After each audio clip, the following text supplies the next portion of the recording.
Bom, continuando o assunto da aula passada, em 1909, a cara do átomo era o pudim de passas, né? Ideia de Thomson. Isso quer dizer que toda e qualquer proposição feita com relação à constituição da matéria, ela deveria levar em consideração que o átomo era uma massa positiva com elétrons, ou seja, cargas negativas, mergulhadas nessa massa. Em 1909, Rutherford, que era um grande amigo de Thomson, ele propôs uma ideia: criar um experimento que fornecesse evidências experimentais de que o átomo realmente ele era o pudim de passas. Tá? Então, Rutherford e seus assistentes, no caso Geiger e Marsden, né, que eram o Geiger era aluno de mestrado dele e Marsden era um colaborador, desenvolveram um experimento para tentar mostrar que o modelo atômico de Rutherford estava correto. Então, Rutherford esperava que as partículas alfa bem pesadas, né, elas iriam atravessar a nuvem positiva do átomo de Thomson sem sofrer desvios. Ou seja, é como se eu desse um tiro de 45 numa folha. Ah, se eu der um tiro de 45 numa folha, a bala vai atravessar a folha, não vai nem tomar conhecimento da folha. Perfeito? Então, isso era o que Rutherford esperava. No entanto, ele esperava também alguns pequenos desvios que seriam o quê? Bom, as partículas alfa eram carregadas positivamente, então ao se aproximar dos elétrons, elas deveriam sofrer um pequeno desvio, tá? Mas nada significativo, ok? Então o que ele fez foi desenvolver o experimento para tentar provar, na verdade, que o modelo de Thomson estava correto. Né? Ele ia estudar os padrões de espalhamento e deduzir, né, sobre a distribuição, na verdade, dos elétrons dentro do átomo. Então, aqui o meu experimento de Rutherford. Novamente, aqui o cubo de chumbo com um material que gerava emissão de partículas alfa, tá? Então ele saía o feixe aqui, atingia a folha de ouro, porque a folha de ouro é um dos únicos metais em que eu posso formar folhas tão finas quanto um empilhado de centenas de átomos, ok? Então essa partícula alfa iria atingir essa folha de ouro, tá? E iria passar praticamente direto com alguns poucos desvios. Mas não foi isso que Rutherford observou. O que ele observou, na verdade, é que realmente a maioria das partículas alfa não sofriam desvios. Algumas sofriam desvios maiores, né, que deveriam ser por se aproximar dos elétrons, que são cargas negativas. Até aí, está condizente com o modelo de Thomson. Mas o que Rutherford observou foi que algumas partículas, elas literalmente retornavam na direção do feixe. Ou seja, elas eram ricocheteadas ao colidir com a folha de ouro. Quando Rutherford terminou esse experimento, ele chegou à seguinte conclusão: o experimento está errado. Ele tinha muita fé no modelo de Thomson, então ele acreditava muito que o modelo de Thomson era realmente o correto. Ele repetiu esse experimento uma, duas vezes, três vezes e sempre o mesmo resultado. Então não teve saída, ele teve que interpretar esses resultados. O que ele observou foi que essas partículas que não sofriam desvios, passavam pelo átomo literalmente sem tomar conhecimento, indicavam que o átomo era praticamente formado por espaços vazios. As demais partículas que sofriam sérios desvios, ok? Ele atribuiu isso daí aos desvios provocados por essas partículas quando se aproximavam dos elétrons. Tá? Então ele sofreu um desvio. E uma quantidade que não atravessava a folha e era ricocheteada, ele atribuiu isso ao fato de que essas partículas alfa deveriam estar colidindo com alguma coisa muito densa e com a mesma carga. Tá? Então surgiu aí então a ideia de um novo modelo atômico e todas essas evidências mostravam que o modelo de Thomson não era possível, ok? Então os resultados foram interpretados da seguinte maneira: os grandes desvios indicavam que no centro do átomo deveria haver alguma coisa pequena, né, por quantidades de desvio que ocorriam eram pequenos, massivo e de carga positiva, que Rutherford chamou de núcleo. A maioria das partículas que atravessavam a folha indicavam que o átomo era constituído principalmente de espaços vazios. E as partículas desviadas, né, deveriam ser atraídas pelo núcleo do átomo e as outras refletidas, né, teriam um impacto direto com o núcleo. Né? Então, quando ele tinha um impacto direto com o núcleo, elas eram ricocheteadas. E, por fim, a quantidade de elétrons fora do núcleo ela era igual ao número de unidades positivas no núcleo, de modo que o átomo deveria ser eletricamente neutro. Então, pessoal, caiu por terra a ideia do átomo de Dalton, então surgiu o modelo de Thomson e agora caía por terra o modelo de Thomson e surgiu o modelo de Rutherford, ou o modelo do átomo nucleado. Né? Então, a ideia de Rutherford é que deveria haver um núcleo no centro do átomo e essas cargas negativas deveriam estar dispostas em torno desse núcleo. Em nenhum momento ele disse que esses elétrons eles estavam em movimento ou se estavam parados, se eles estavam orbitando. Em nenhum momento foi dito isso. Tá? Simplesmente ele disse que esses elétrons eles estavam dispostos em torno do núcleo. Perfeito?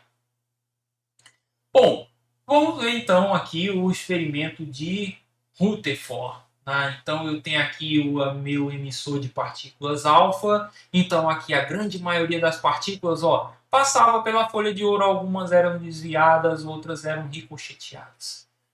Tá? Ok? Então aqui eu tenho uma tela fosforescente. Então o que realmente acontecia? Bom, a grande maioria passava porque ele passava nos espaços vazios. Algumas colidiam diretamente com o núcleo e retornavam. Algumas outras eram desviadas porque eram atraídas pela nuvem eletrônica. Bom, o átomo era neutro, então era composto por elétrons, que eram cargas negativas, e um núcleo que deveria ter cargas positivas. Mas qual era a natureza dessas cargas positivas? Em 1886, Goldstein utilizou um aparato muito semelhante ao tubo de raios catódicos, só que nesse caso o catodo do tubo ele era perfurado, tá? E observou que do catodo eu tinha a emissão, né, dos raios catódicos e no sentido oposto aos raios catódicos tinha a emissão de um outro tipo de raio, de um outro tipo de feixe luminoso. Então esse aqui é o meu tubo de Goldstein, ok? Então eu tinha aqui o meu catodo, nesse sentido aqui o meu anodo, então nesse sentido aqui saíam os raios catódicos quando eu aplicava alta tensão, tá? E como esse catodo ele era perfurado, no sentido oposto havia uma outra emissão na qual Goldstein chamou de raios canais. Verificou-se que esses raios canais eles tinham carga positiva, tá? Uma outra coisa interessante sobre os raios canais, diferentemente dos raios catódicos, lembra que Thomson usou vários tipos de gases. A relação carga-massa para esses vários tipos de gases era sempre a mesma, tá? Goldstein fez o mesmo para os raios canais. E todas as vezes que ele mudava de gás, a relação carga-massa, no caso para as partículas que formavam os raios canais, elas eram diferentes. Ok? Então, diferentes elementos, diferentes relações carga-massa. Tá? Então, os raios canais eram raios anódicos, ok? Eram formados por partículas positivas, no caso íons, com carga igual à carga do elétron, só que agora positiva, tá? E massa de mais ou menos 2.000 vezes a massa do elétron. Ok? Então a massa aí de 1,67 vezes 10 a menos 24 gramas. Posteriormente, Rutherford denominou os raios canais como prótons, ou seja, a menor partícula constituinte do átomo com carga positiva. Então agora estava ficando mais, digamos, completa a descrição do átomo, né? Ou seja, o átomo era constituído de elétrons, carga negativa, e partículas positivas, que foi chamado de prótons, tá? No caso, que ficavam no núcleo. Então vamos ver então como foi o experimento de Goldstein. Tá? Aqui o aparato que ele usou, o tubo de raios, canais, um anodo e um cátodo perfurado. Ele evacuou essa câmara, tá? E aplicou uma alta tensão aqui, de modo que fluíam os raios catódicos nesse sentido, e no sentido contrário, os raios canais, tá? Aqui que eram observados no anteparo fluorescente. Então sabia-se que o átomo era formado por prótons que ficavam no núcleo e elétrons que ficavam em torno desse núcleo. Beleza. O hidrogênio, então, tem um próton e o átomo de hélio tem dois. Então, o hidrogênio tem um próton e um elétron, o átomo de hélio, dois prótons, dois elétrons. Então, se eu fizer a relação entre a massa do hélio e a massa do hidrogênio, massa do hélio, 2 prótons, pela massa do hidrogênio, 1 próton. Essa relação deveria dar 2, ou seja, uma relação de 2 para 1. Só que, na verdade, ela dá 4 para 1. Então, esse problema, tá, sugeria que deveria haver uma outra partícula no núcleo que faria com que a relação entre massa do hélio e massa do hidrogênio ela desse 4 e não 2. Ok? Coube a um cientista, James Chadwick, em 1932, descobrir qual era essa terceira partícula, bombardeando folhas de berílio com partículas alfa. O que ele observou foi uma emissão de radiação de alta energia que não era desviada por campo elétrico ou magnético. O que isso significa? Não é desviada por campo elétrico, não é desviada por campo magnético, significa que não tem carga, tá? Então a partícula era neutra, ok? Daí vem o nome de nêutrons. Né? Então essas partículas elas não tinham carga e tinham uma massa ligeiramente superior à massa dos prótons. Ok? Então essa partícula chamada nêutron, ela estava presente no núcleo do átomo. Aí fica a questão, vocês nunca se perguntaram, né, por que os prótons dentro do núcleo eles não se repelem, tendo em vista que todos eles têm carga positiva? Bom, o nêutron ele serve para isso. Ele serve como um isolante entre um próton e outro, ou seja, para que esse próton não sinta a carga do outro próton, o nêutron fica entre eles dois. Tá? Então ele estabiliza o núcleo. Por que então o núcleo do hidrogênio não tem nêutron? Bom, o núcleo do hidrogênio tem apenas um próton. Então esse próton não pode repelir ele mesmo. À medida que eu aumento o número de prótons, como é no caso do átomo de hélio, tá? Eu vou precisar do nêutron. Tá? Então, entre um próton do núcleo de hélio e outro próton do núcleo de hélio, eu devo ter nêutrons ali para estabilizar esse núcleo. Então, no núcleo de hélio existe 2 prótons e 2 nêutrons, enquanto que no núcleo de hidrogênio existe apenas um próton. Né? Por isso, a razão massa de hélio pela massa de hidrogênio dá 4 e não 2. Ok? Então, aqui está o nosso átomo.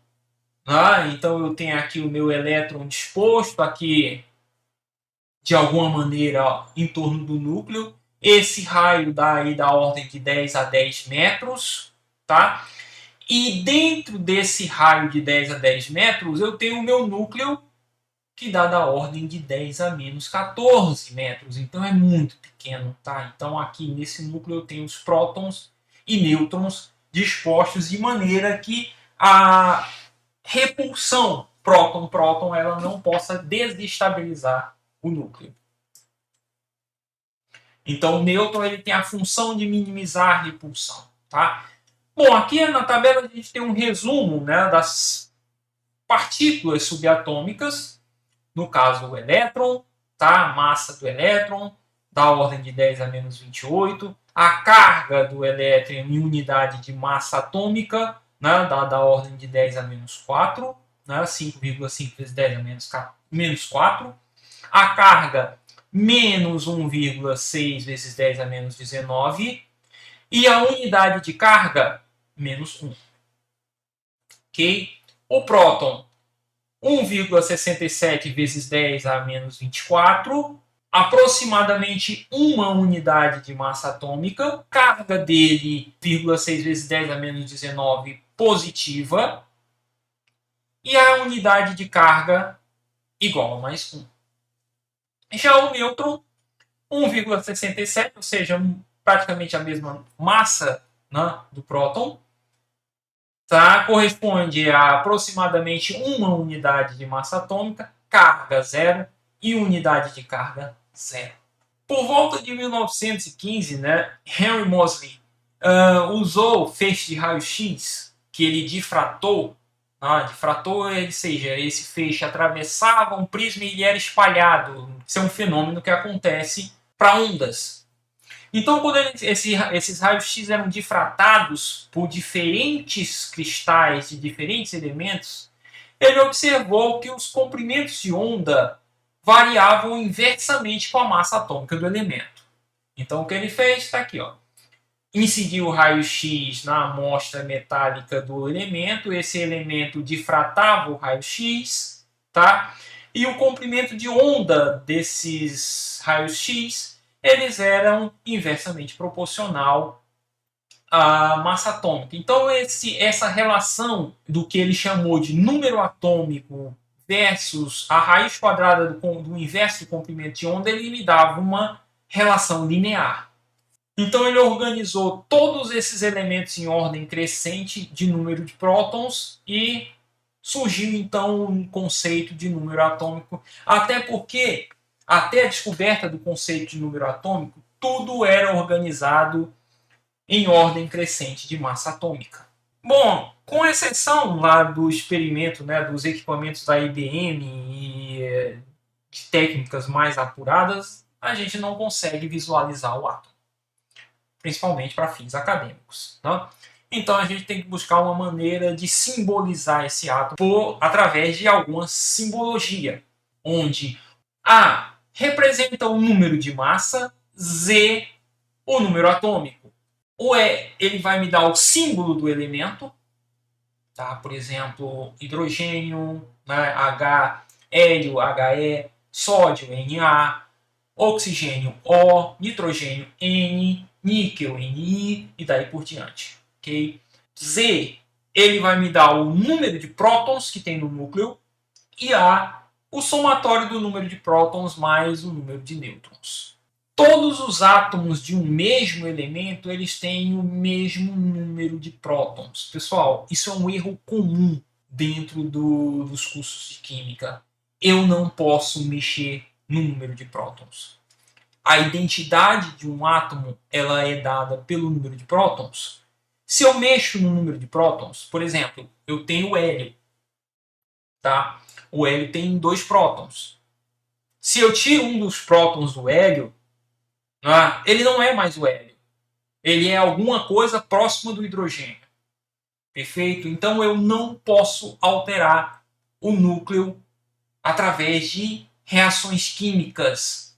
Por exemplo, formar íons. Tá? Íon negativo, excesso de elétrons. Ok? Então, o número atômico ele não pode ser alterado por reações químicas, apenas por reações nucleares. Então, esse elemento sofre uma transmutação. Tá? Então, o núcleo dele muda. Ok? Então, todos os átomos de um elemento têm o mesmo número atômico, tá? Mas isso não quer dizer, pessoal, que todos os átomos de um elemento eles sejam idênticos, né? Como a gente viu lá no modelo de Dalton. Tá? Ele diz lá que todos os átomos de um mesmo elemento são idênticos. Isso é verdade? Não, não é? Porque, se a gente lembrar, existem os isótopos. O que é o isótopo? Tá? São átomos com o mesmo número de prótons, mas diferentes números de nêutrons, consequentemente, diferente número de massa. Tá? Existem aí alguns isótopos bem conhecidos, como os isótopos de hidrogênio, o isótopo chamado prótio, que é o isótopo 1, o deutério, que é o isótopo 2, bem menos comum, e o isótopo 3, que é o trítio, que é o isótopo muito raro. Tá? O que muda entre esses três átomos de hidrogênio? Todos os três estão presentes no gás hidrogênio, só que em diferentes proporções. O isótopo 1 é o mais abundante, isso quer dizer que maior parte da composição do hidrogênio ela é do isótopo 1. Uma outra fração bem menor ela é do isótopo 2 e uma fração ínfima ela é do isótopo 3. Perfeito? Então, isótopos são átomos de um mesmo elemento que têm diferente número de massa, tá? Ou seja, diferente número de nêutrons, uma vez que eu não posso mudar o número de prótons. Ok? Como é que eu determino esses isótopos experimentalmente? A gente usa o que a gente chama de espectrometria de massas. Tá? O espectrômetro de massa ele funciona da seguinte maneira.